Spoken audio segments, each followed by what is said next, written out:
Okay geng, hari ni aku berkesempatan melawat kilang Profender dekat Bangkok. Nanti aku akan masuk dalam untuk tengok lah macam mana dia buat, macam mana dia proses S-over dengan forklift Profender. Okay, stay tune.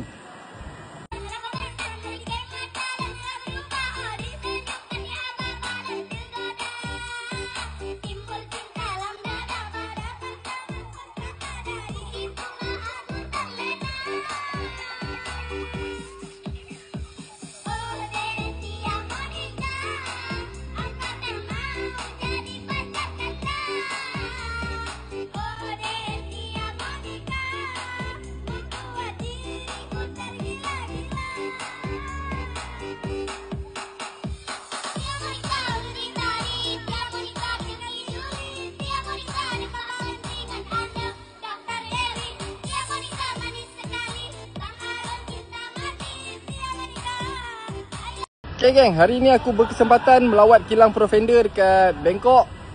Nanti aku akan masuk dalam untuk tengok lah macam mana dia buat, macam mana dia proses S-over dengan forklift Profender. Okay, stay tune.